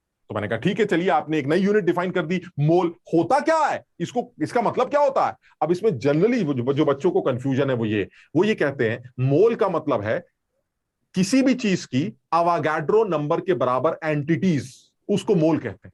यानी अगर आपने किसी भी चीज की Na एंटिटीज ले ली, Na का मतलब समझते हो सब लोग, 6.022 इंटू 10⁻23। यानी अगर आपने किसी भी चीज की 6.022 इंटू 10⁻23 एंटिटीज अपने सामने रख दी, तो इसका मतलब है आपने 1 मोल। यानी कलेक्टिवली 6.022 इंटू 10⁻23 को कलेक्टिवली क्या बोलते हैं? 1 मोल। बताओ, समझे बात? तुम सोचो, क्या कभी बाजार में अंडे लेने आप जाएं तो क्या आपको कभी यह कहना पड़ेगा कि 1 मोल अंडे दे दो या 2 मोल अंडे दे दो? कितने अंडे हुए 1 मोल अंडे? 6.022 इंटू 10⁻23 अंडे। क्लियर है? 10⁻23, इतने अंडे तो दुनिया में नहीं होंगे। मेरी बात समझ पा रहे हो? 6.02 इंटू 10⁻23, यानी बाजार में अंडे सेब संतरे लेने के लिए मुझे मोल की जरूरत नहीं पड़ती। सर ये बहुत बड़ा नंबर होता है, मुझे तो एटम्स, मॉलिक्यूल्स और आयंस के नंबर्स को डिफाइन करने के लिए इस यूनिट की जरूरत है। क्योंकि एटम्स, मॉलिक्यूल्स और आयंस इतने छोटे होते हैं कि अगर मैं अपनी किसी पेंसिल से, पेंसिल मतलब कार्बन, समझ रहे हो, पेंसिल में कार्बन लगा होता है, तो अगर मैं किसी पेंसिल से एक डॉट लगा दूं ऐसे, तो इस डॉट में इतने कार्बन एटम्स आएंगे, इतने कार्बन एटम्स आएंगे कि आप उनको गिनते रह जाएंगे और आप सोच भी नहीं सकते वो कितने हों, इतने कार्बन। मतलब ऐसे ही मैंने कहीं पढ़ा था, मैं तुम्हें बता रहा हूं, 6.022 इंटू 10⁻23 एक ऐसा नंबर है, अगर मैं पूरी दुनिया के पानी को, पानी समझ रहे हो, सारे सी वाटर को, सबको अगर लीटर में कन्वर्ट कर दूं तो 10⁻21 या ऐसे कुछ लीटर बनता है। 10⁻21 लीटर। और तुमने मोल के लिए क्या बोला? 10⁻23 इंटू 6। पानी, जो पूरी दुनिया का पानी, उससे भी 100 गुना ज्यादा नंबर इंटू 6, यानी 6 मोर टाइम्स। आप समझ रहे हैं मोल का क्या क्या लॉजिक है? यानी ये इतने छोटे नंबर्स के, छोटे पार्टिकल्स के नंबर्स को डिफाइन कर रहा है, इसलिए इसका कोई सिग्निफिकेंस नहीं कि आप ये बोले कि 1 मोल आदमी खड़े हैं। अरे 1 मोल आदमी दुनिया में हो ही नहीं सकते कभी। 1 मोल आदमी, समझ रहे हैं, 10⁻23 इंटू 6 हो नहीं सकते। यानी एटम्स के लिए ठीक है सर, एटम बड़े छोटे होते, ऐसे कर लेंगे तो बहुत सारे आ जाएंगे। चलिए एटम के लिए समझ में आता है, मॉलिक्यूल्स के लिए समझ में आता है, आयंस के लिए समझ में आता है। लेकिन सर 1 मोल या मोल एक ऐसी यूनिट नहीं है कि आप संतरों के नंबर्स को या अंडों के नंबर्स को या आदमियों के नंबर्स को आप मोल से डिफाइन करें। हाँ, इतना क्लियर है कि किसी भी चीज की अवागाड्रो नंबर के बराबर अगर एंटिटीज इकट्ठी कर ली जाएं तो आप उसको 1 मोल बोलते हैं। यानी 1 मोल मींस अवागाड्रो नंबर्स के बराबर एंटिटीज। यहां तक समझ पाए? अच्छा, ये तो सिर्फ हमारी तुम्हारी लैंग्वेज हो गई। अब आते हैं मोल की डेफिनेशन। तुम बताओ, अवागाड्रो नंबर कोई आसमान से टपका नंबर होगा? जैसे अवागाड्रो सुबह सो के उठा और चिल्लाने लगा कि भाई आज से जो है मेरा नंबर जो होगा वो 1 मोल के बराबर होगा। 6.022 इंटू 10⁻23 का मतलब 1 मोल, 1 मोल, 1 मोल। ये तो कोई, या ये कोई मैजिकल नंबर है? 6.02 इंटू 10⁻23, क्या ये कोई मैजिकल नंबर है जो लोगों ने याद कर लिया कि इतने नंबर को ही 1 मोल बोलेंगे? ना, ये कैलकुलेटेड नंबर। अवागाड्रो तो कहीं पिक्चर में ही नहीं है, क्योंकि मोल की डेफिनेशन ये है जो तुम्हारे सामने लिखी। मोल की डेफिनेशन ये कहती है कि 12 ग्राम कोयले के सैंपल में, कार्बन के सैंपल में, कार्बन के जितने भी एटम्स होंगे, मुझे नहीं पता कितने एटम्स होंगे, जितने भी एटम्स होंगे, उन नंबर्स के बराबर किसी भी चीज को ले लो, उसको आज से 1 मोल बोला जाए। इसमें अवागाड्रो नंबर कहीं नहीं आता, समझो अपने आप। यानी बच्चों को बहुत कंफ्यूजन है कि अवोगाड्रो नंबर को 1 मोल कहा जाता है, जबकि एक्चुअली मोल की डेफिनेशन में अवोगाड्रो नंबर कहीं नहीं है। मोल की डेफिनेशन ये कहती है कि a mole is the amount of the substance that contains as many entities, और वो एंटिटीज कौन सी हो सकती हैं? कोई भी हो सकती हैं, एटम, मॉलिक्यूल्स, आयंस, अंडे, सेब, संतरे, कुछ भी हो सकते हैं। कितने? जितने 12 ग्राम के सैंपल में, कार्बन के सैंपल में नंबर ऑफ एटम्स होते हैं। यानी 12 ग्राम के कार्बन के सैंपल में जितने एटम्स होंगे कार्बन के, मुझे नहीं पता कितने होंगे, 100, 200, 400, 500, जितने भी एटम्स होंगे, उतने नंबर के बराबर कुछ भी ले लो, उसको आज से 1 मोल कहा जाए। बताओ, समझे बात? डेफिनेशन सबको समझ में आ गई 1 मोल की? यहां पर कहीं पर भी मैंने ऐसा लिखा है कि अवोगाड्रो नंबर इज 1 मोल? कहीं मैंने लिखा, ऐसा मेंशन किया डेफिनेशन में? 6.022 into 10⁻23 कहीं भी लिखा गया? नहीं, डेफिनेशन में कहीं है ही नहीं कुछ। डेफिनेशन तो ये कह रहा है भाई अवोगाड्रो सुबह सो के उठा और उसने कहा भाई देखिए ऐसा है, 12 ग्राम कार्बन का सैंपल ले लीजिए, सपोज दिस इज 12 ग्राम कोयला, ठीक, ये 12 ग्राम का कोयला, इसके अंदर कार्बन के जितने भी एटम्स होंगे, जितने भी, मुझे नहीं पता, जितने भी, उस नंबर के बराबर कुछ भी आज से 1 मोल बोला जाएगा। ये है डेफिनेशन मोल की। क्लियर? किसी को कोई डाउट है इसमें डेफिनेशन में? क्लियर है ये? अच्छा, क्या तुम खुद बता सकते हो कि 12 ग्राम कोयले के सैंपल में कितने कार्बन के एटम्स होंगे? बताइए। अभी 2 क्लास खत्म हो गई यही निकालने में कि सेब कितने हैं, अभी भी सोच रहे हैं। 12 ग्राम कार्बन के सैंपल में कितने एटम्स होंगे, कैसे निकालें? Total weight of the sample upon 1 एक एटम, एक C12 एटम का। अरे ये तो अब तक करते हो ना, सैंपल का वेट कितना हुआ? 12 ग्राम। यानी अब तक जो तुम कर रहे थे वो यही तो कर रहे थे यार, तुम लोग सब लल्लू। यानी अब तक जो तुम कर रहे थे वो ये कर रहे थे जो अभी हम कर रहे हैं। तुम खुद सोच के बताओ, जो डेफिनेशन है वो डेफिनेशन ये कहती है कि you have a 12 gram carbon atom sample,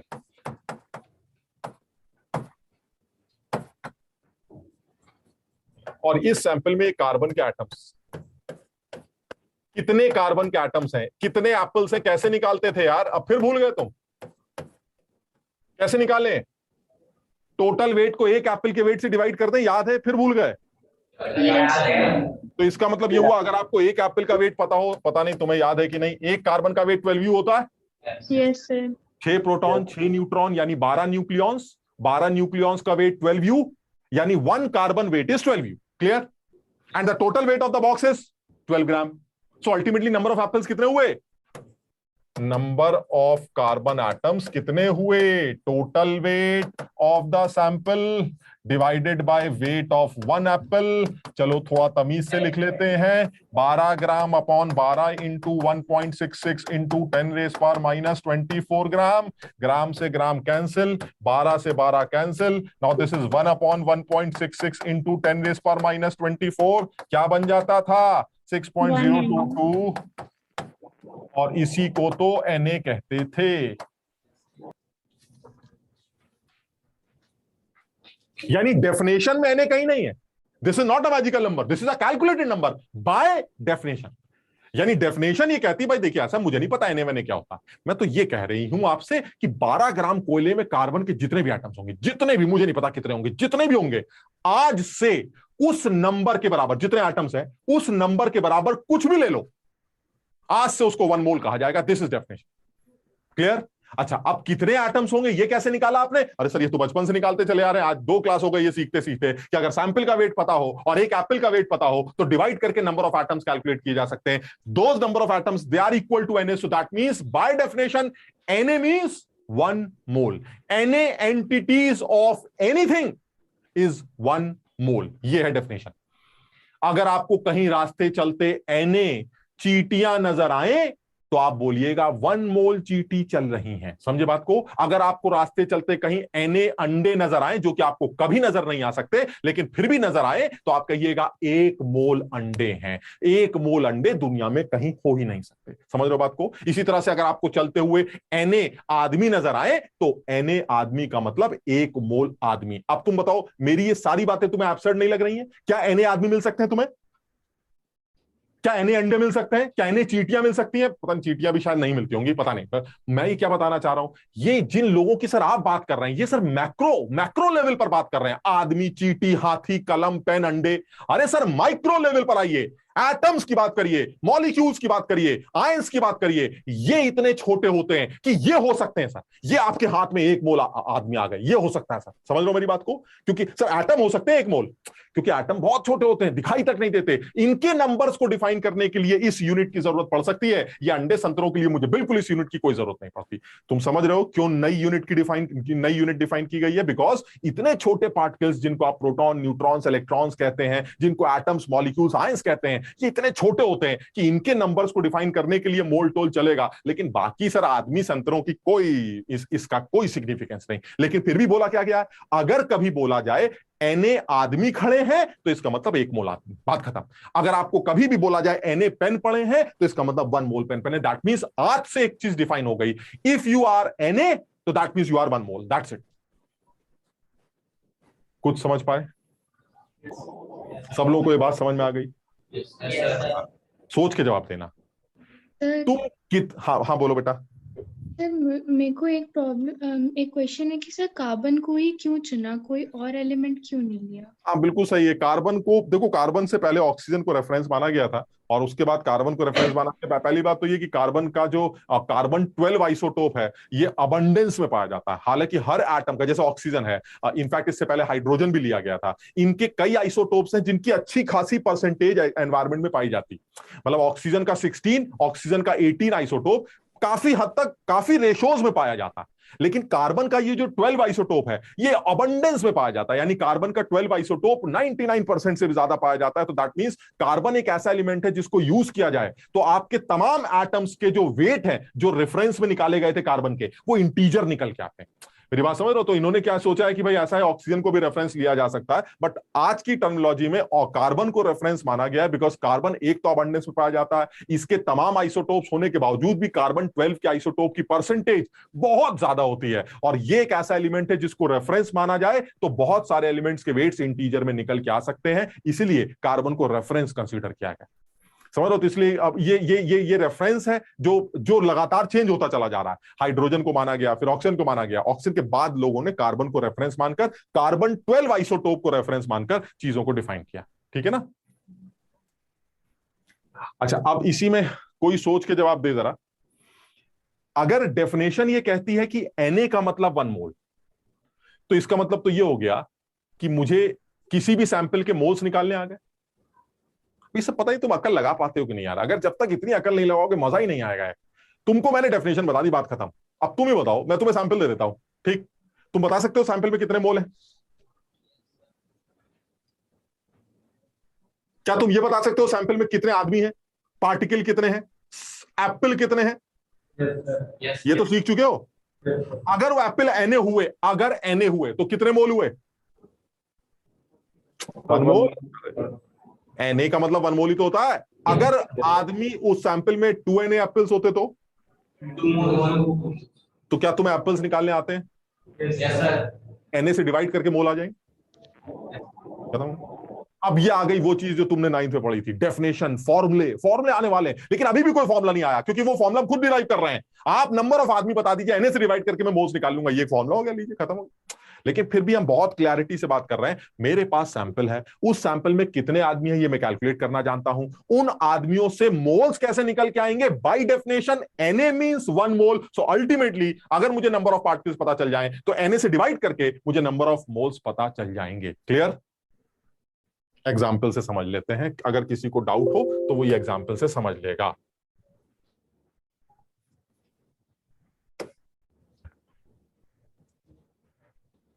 ये ले लेते हैं, बिल्कुल सिंपल, एकदम सिंपल एग्जाम्पल लेते हैं। ये मेरा सैंपल है और इस सैंपल में मान लीजिए ऐसे ही बोल देते हैं, चलो देखते हैं तुम्हें याद है कि नहीं।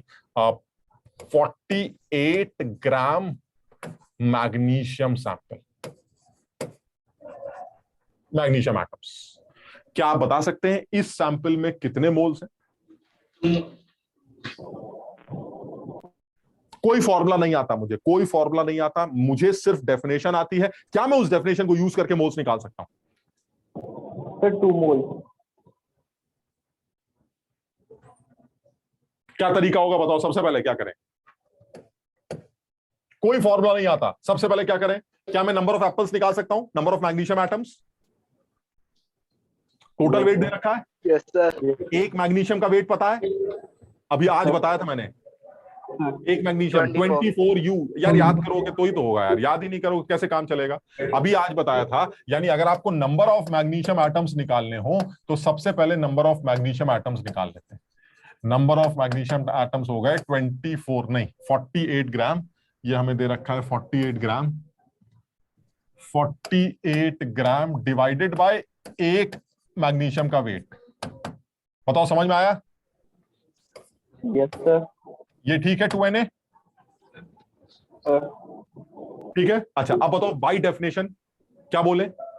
Na मींस 1 मोल, तो 2Na मींस, यानी बाय डेफिनेशन, बिल्कुल सीधी सीधी बात कर रहे हैं, बाय डेफिनेशन Na मतलब 1 मोल, तो 2Na मतलब 2 मोल्स, तो दैट मींस मेरे सैंपल में 2 मोल हैं। यानी मैग्नीशियम का ये सैंपल 2 मोल का सैंपल।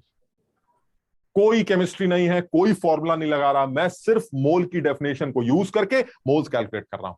और मैं तुम्हें बता रहा हूं, अगर आप अपने किसी फ्रेंड से भी ये कह दें कि अगर मैं तुम्हें सैंपल दे दूं और तुमसे ही पूछूं कि सैंपल में मोल्स कितने, ठीक, तो वो सबसे पहले क्या करेगा? एक फॉर्मूला लगाएगा। तुम्हें पता है 48 को 24 से डिवाइड करके 2 आता है, कोई फॉर्मूला होगा, हम भी सीख लेंगे वो फॉर्मूला, ठीक।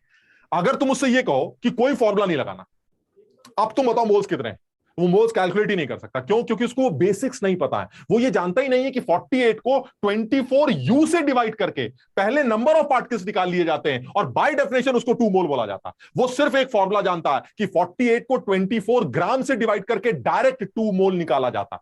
अगर तुम इस फॉर्मूले को छुपा लो तो वो ये जानता ही नहीं है कि नंबर ऑफ पार्टिकल्स की हेल्प से भी मोल्स कैलकुलेट किए जा सकते हैं, और वो नंबर ऑफ पार्टिकल्स निकालने के लिए आपको एक पार्टिकल के वेट से डिवाइड करना पड़ता है। कुछ समझ पाए? यानी आज भी अगर मैं कोई फॉर्मूला नहीं जानता तो क्या मैं ये जानता हूं कि नंबर ऑफ एप्पल्स कैसे निकाले जाते हैं? दूसरी बात, क्या मैं ये भी समझ गया कि Na का मतलब 1 मोल होता है? तो इसका मतलब नंबर ऑफ पार्टिकल्स को निकालने के बाद अगर मैं Na से डिवाइड कर दूं, यहां पर आपने 2Na को Na से डिवाइड किया तभी तो 2 आया। इसका मतलब आज मेरे सामने एक फॉर्मूला आ गया, moles is equal to number of entities divided by Avogadro's number,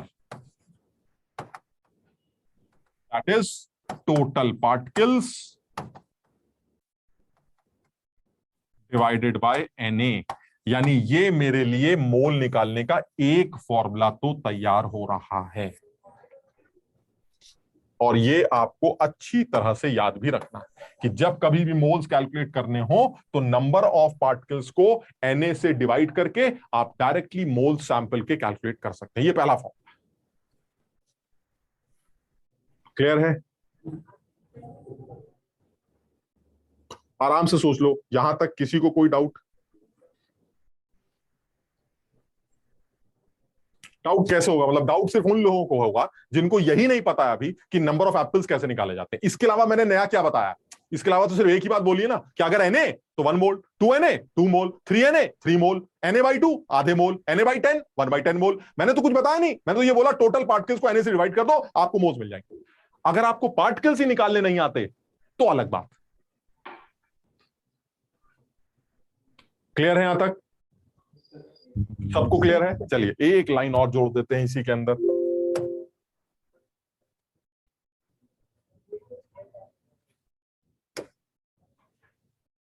और वो बहुत इंपॉर्टेंट है, ग्राम एटॉमिक मास और ग्राम मॉलिक्यूलर मास। बहुत इंपॉर्टेंट। नाम से क्या लग रहा है? ग्राम एटॉमिक मास। इसके नाम से क्या लग रहा है? ग्राम एटॉमिक मास। मुझे ऐसा लगता है इसका मतलब यह हुआ कि किसी भी एटम के मास को ग्राम में रिप्रेजेंट किया जा रहा है, जबकि अभी तक तुमने किसी भी एटम के मास को यू में रिप्रेजेंट किया, 12U 20U 30U फलाना यू। अब वो कह रहे नहीं ग्राम में। अरे तो ग्राम में तो कन्वर्ट करना आता ही है ना, यू को ग्राम में कन्वर्ट कर दो। नहीं, ग्राम एटॉमिक मास के डेफिनेशन में कुछ और है। वो ये है, mass of 1 mole of atoms is gram atomic mass. 1 mole of atom.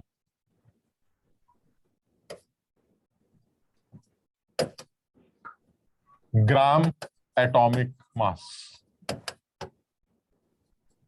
Similarly, अभी मैं इसको डिफाइन करता हूं सही से. Similarly, mass of 1 mole of molecule is equal to gram molecular mass.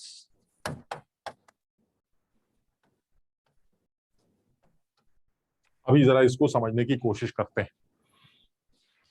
एक मोल एटम्स का जो मास होगा, बल्कि और सही से लिखते हैं, mass of 1 mole of the atoms in grams. ये भी लिख लो साथ में. इसी तरह से यहां पर भी लिख लो इन ग्राम्स.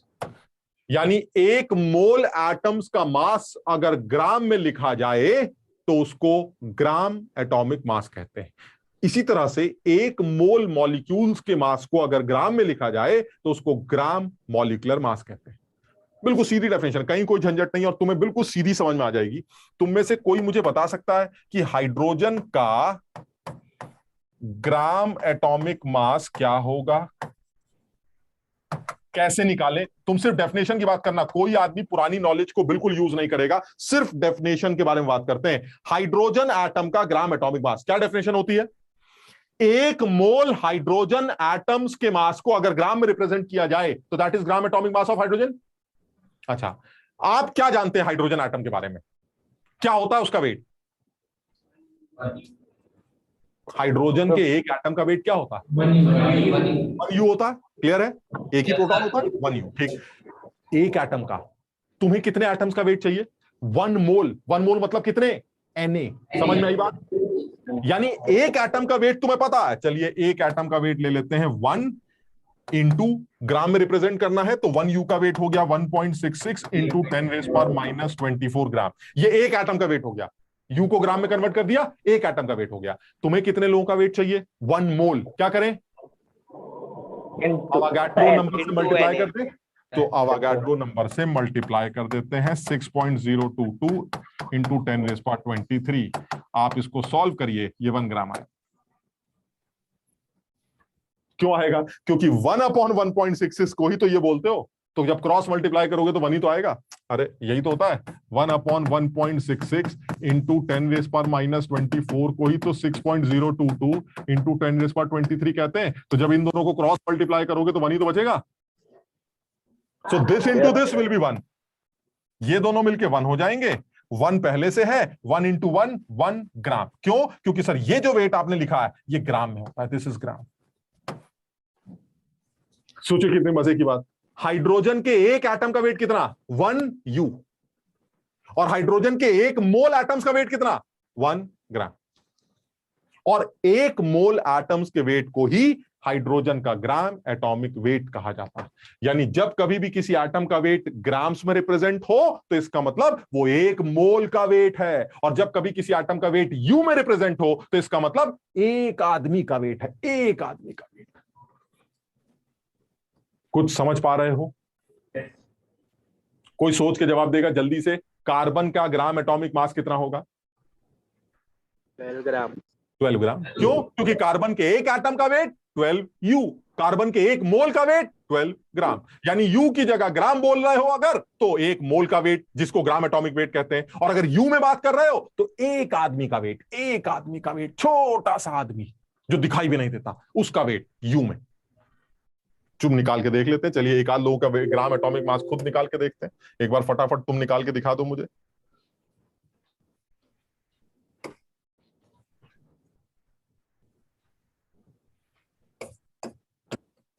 कार्बन का जरा जल्दी से बताओ ग्राम एटॉमिक वेट.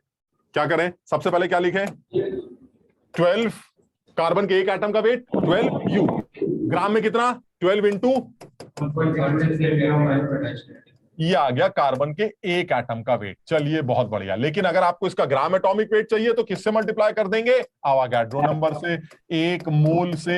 एक मोल का मतलब ये दोनों मिलकर बन गए 1 और आंसर आ गया 12 ग्राम. क्लियर? चलिए और आगे बढ़ते हैं, जल्दी से बता दो एक बार, पानी का भी लेते हैं। चलिए, पानी का ग्राम मॉलिक्यूलर वेट क्या होगा? पानी का एक मॉलिक्यूल का वेट 18U। 18U का मतलब 18 इंटू 1.6 इंटू 10⁻⁻24 ग्राम। और अगर आप एक मोल की बात करें, 1 मोल वाटर की बात करें, तो 1 मोल का वेट हुआ 18 into 1.66 into 10⁻⁻24 into 6.022 into 10⁻23. So this is 18 gram because this is actually 1. सब लोग समझने की कोशिश करो। जब मैं पढ़ता था शुरू में, इनफैक्ट शुरू में जब पढ़ाता भी था, तो मुझे इस चीज से बड़ी हैरानी होती थी कि एक आदमी का वेट तो यू में होता है और एक मोल का वेट उतने ही ग्राम में होता है। मतलब मुझे ही नहीं समझ में आता था 12U 12 ग्राम, 18U 18 ग्राम। मुझे ऐसा लगता था कि जब अवागाड्रो नंबर से मल्टीप्लाई करेंगे तो 18 इंटू 6 पॉइंट समथिंग होगा, और 18 इंटू 6 पॉइंट समथिंग 18 कैसे आएगा, मुझे समझ में नहीं आता। मेरी बात समझ लो, क्या कंफ्यूजन है। एक मोल इज 6 पॉइंट समथिंग, एक आदमी इज 18, तो 6 से मल्टीप्लाई करोगे 6 पॉइंट समथिंग से, तो 18 इंटू 6 18 थोड़ा ना आएगा। तो मुझे ये नहीं समझ में आता था, 18 वाला आदमी 18 कैसे हो गया, 12 वाला आदमी 12 रह गया, 16 वाला आदमी 16 रह गया, 200 वाला आदमी 200 रह गया, सिर्फ यू की जगह ग्राम आ गया। बाद में पता चला कि जब यू को ग्राम में कन्वर्ट कर देते हैं तो 1.66 का एक और टर्म आता है, और जब वो अवागाड्रो नंबर से मल्टीप्लाई होता है तो वो 1 बन जाता है। इसलिए नंबर सिर्फ ये होता है जो मेन डिसाइडिंग फैक्टर है, बाकी सब तो 1 होता है। समझो मेरी बात। यानी कोई पूछे what is the gram molecular weight of calcium carbonate, the answer is 100 gram. But the weight of 1 molecule of calcium carbonate 100U. Weight of 1 water molecule 18U. Weight of 1 mole water 18 ग्राम। सब लोग समझ पा रहे हैं you और ग्राम में क्या अंतर हो रहा है? यानी जब आप बात यू की करते हैं तो छोटा सा मॉलिक्यूल, एटम, आयन जो दिखाई भी नहीं देते, और जब ग्राम की बात आती है 1 मोल लोगों के वेट के बारे में बात चल रही। फर्क सिर्फ यू और ग्राम का होता है बस। अब देखते तुम्हें, हाँ सर यू और ग्राम को अगर हम वो चेंज तो कर लेंगे, पर वैसे फिर ये नंबर सेम ही रहता है। हाँ देखो ना, सेम इसलिए तो रह रहा है। तुम्हें जो कंफ्यूजन है वही मुझे भी था, क्यों सेम रह रहा है जरा देखो। 18U को ग्राम में कन्वर्ट कर सकते हो? Yes sir. ये किसका वेट है? एक आदमी का। 18U in grams is this is the weight of one water molecule. Yes sir.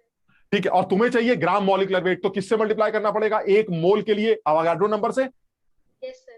तो आप अवागाड्रो नंबर से मल्टीप्लाई करेंगे तो पता ये चलेगा कि दिस इंटू अवागाड्रो नंबर। तो जब आप अवागाड्रो नंबर से मल्टीप्लाई करेंगे तो दिस टर्म विल बी 1, ये 1 हो जाएगा। ये हमेशा 1 होगा, समझ लो ना, ये और ये मिलकर हमेशा 1 आएगा। और अगर ये दोनों मिलकर 1 आएंगे तो 18 तो वैसे का वैसा ही रह जाएगा और ये 1 हो जाएगा। तो यानी ये 18U था, अब 18 ग्राम बन जाएगा। समझो बात को, यानी एक मॉलिक्यूल 18U, एक मोल 18 ग्राम, ये है फर्क। यानी सिर्फ यू और ग्राम का फर्क होगा, नंबर वही रहेगा। क्यों? क्योंकि 1.66 को जब आप 6.022 से मल्टीप्लाई करेंगे तो अल्टीमेटली आपको सॉल्व होके ये पूरा नंबर 1 मिलेगा। समझ पाई? जैसे एक और ले लेते हैं, चलिए एक और ले लेते हैं, ऐसे ऐसे देखो और क्लियर करते हैं।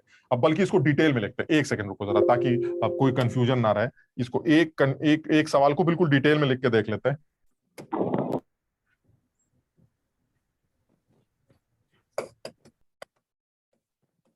Find out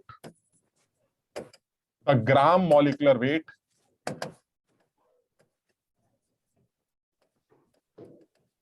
of CaCO3।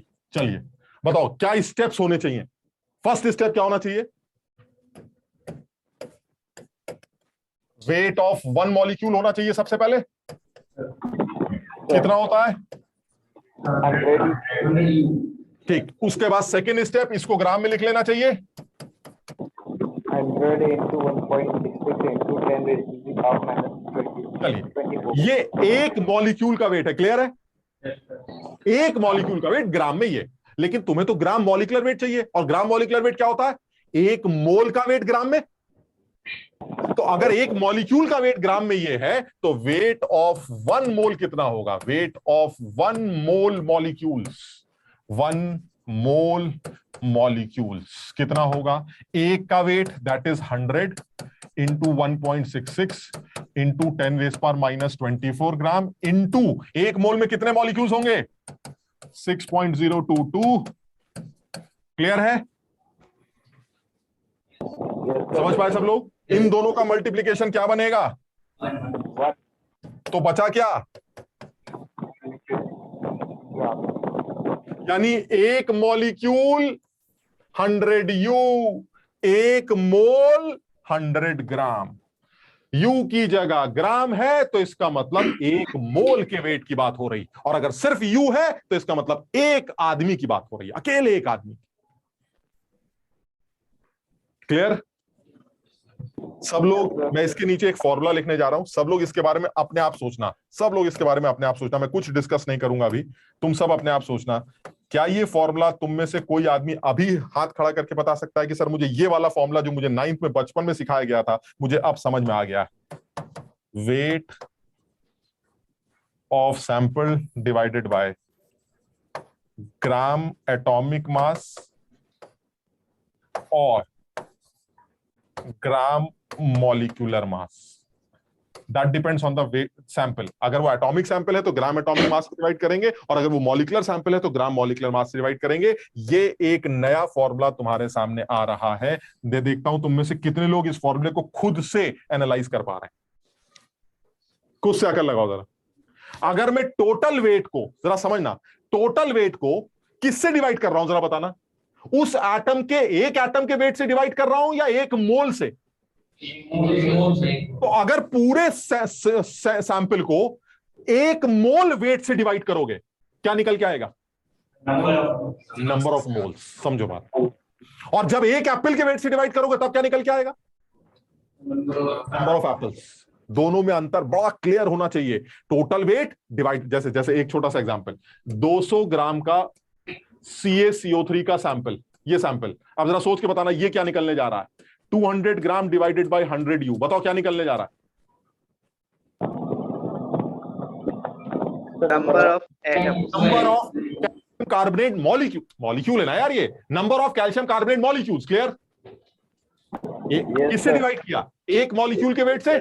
यानी टोटल वेट को अगर एक मॉलिक्यूल के वेट से डिवाइड करोगे तो क्या निकल के आएंगे? Number of molecules.